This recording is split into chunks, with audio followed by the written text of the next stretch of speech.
Good morning. This is the video for the one play we get from Meyer for the side guard. So I'm going to read you the translation, which is pretty short, talk about the side guard a little bit, and then how I practice the play. So here's what Meyer has to say about the side guard. From this side guard, you shall especially execute the crooked cuts. For example, if your opponent cuts at your opening when you stand in the right side guard, then spring well out from his cut with your right foot to his left and cut with crossed hands above and behind his blade at his head. If you do not wish to wrench towards your left, pull quickly up with crossed hands and strike with the outside flat strongly around from below his left ear. So I think a little bit of discussion about the side guard is going to be helpful. This is one of the positions that Meyer does not show in an illustration in the 1570 book. So we have to rely on his written description. And what he says for the side guard is that our left foot is forward, the point is towards the ground, the pommel is standing up, and the false edge is towards us. So I tend to interpret the side guard this way. Many people interpret the side guard as essentially a tail guard, with where the point is slightly down, the pommel slightly up, and the back edge is kind of facing behind us. There are a couple of reasons I like the more upright version in my interpretation. One is that Meyer says specifically that this is a good guard to throw the crooked cuts, the crump house, and these are the cuts that kind of are cutting across our body. So the upright version seems to fit that a little bit better. Meyer also describes this side guard directly after his iron gate, this crossed-armed version. So I think he's linking the two together, and so if we take the crossed-arm version and we uncross and turn to our side, I think we end up in this slightly more upright position.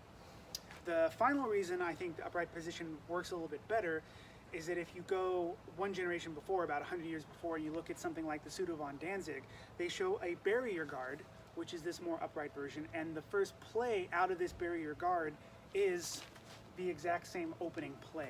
So I think because of all of those reasons, the fact that the guards seem to be linked, the side guard and the iron gate crossed-arm guard, the fact that Meyer tells us that this is a particularly good guard for the crooked cuts, and the fact that when you look at a generation before, you see this guard and the crooked cuts coming right out of it. All of those things, for me, kind of support the more upright version of the guard rather than the kind of lower extended version. The nice thing is that if you like the lower extended interpretation of side guard, the play works just fine from there, so no worries. I'm just gonna go from here. So the play itself is pretty short and pretty simple. We're in this side guard, the opponent cuts at our head. We're gonna spring away and we're gonna cut over at their head.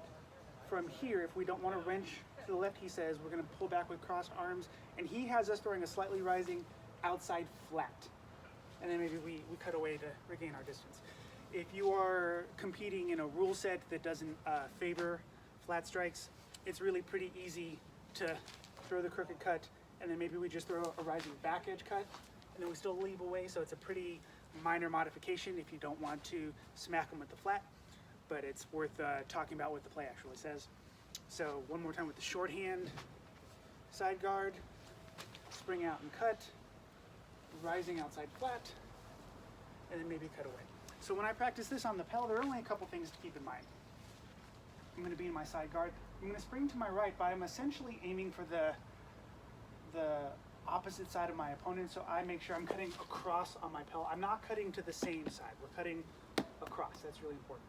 And then again, I can hit with the flat, or I can hit with the rising false edge cut, and then just cut away.